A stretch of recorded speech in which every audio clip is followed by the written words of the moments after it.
Hello, and thanks for watching. I spent some time today reading about what those running for the Republican nomination for president have been up to lately. And as I did, I thought of President Lincoln, the first Republican president. I remember thinking that if humans do in fact possess an eternal soul, I hope that today, and for the last few decades, something in another part of the universe has been occupying Lincoln's attention so that he doesn't have to see what's become of his party. Specifically, I was thinking about the wedge issues and polarization tactics of today's Republican Party and how much Lincoln desired to reach out to those who disagreed with him. For instance, even as the Southern press attacked and ridiculed him after his election, he composed and delivered one of the more compassionate and humble inaugural speeches in the history of this country. I think it makes sense for me to recite some of the last paragraph. I am loath to close. We are not enemies, but friends, and we must not be enemies. Though passion may have strained, it must not break our bonds of affection. The mystic cords of memory, stretching from every battlefield and patriot grave to every living heart and hearthstone all over this broad land, will yet swell the chorus of the Union, when again touched, as surely they will be, by the better angels of our nature. It's hard to believe, but that is what a Republican sounded like in 1861. Contrast that with what we have now. We have Lincoln's appeal to the better angels of our nature, and conversely, we have Donald Trump's birther strategy, which is an appeal to those who embrace an ugly conspiracy theory and a dog whistle for those who harbor ethnocentrism.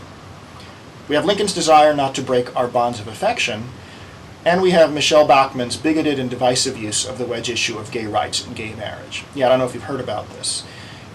In Pell, Iowa on Monday, Representative Bachmann said, in 5,000 years of recorded human history, neither in the East or in the West has any society ever defined marriage as anything other than between men and women.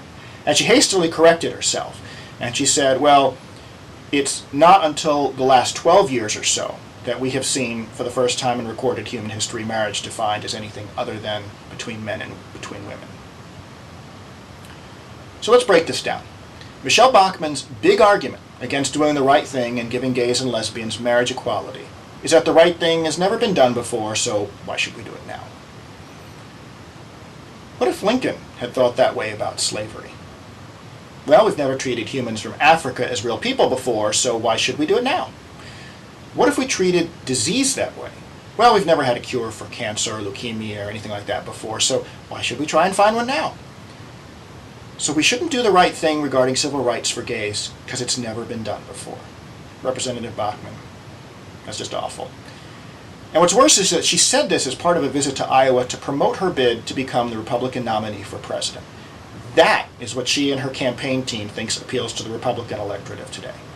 That is what she thinks is her ticket to the Republican nomination. And by the way, Representative Bachmann, I just thought I should point out that gay marriage is legally recognized in Argentina, Belgium, Canada, Iceland, Netherlands, Norway, Portugal, South Africa, Spain, and Sweden, among various jurisdictions and municipalities elsewhere. And that doesn't include places where only civil unions are allowed between same-sex couples, which is places like Andorra, Austria, Colombia, the Czech Republic, and about 18 other places worldwide. And another 40 countries have pending legislation that would recognize same-sex civil unions.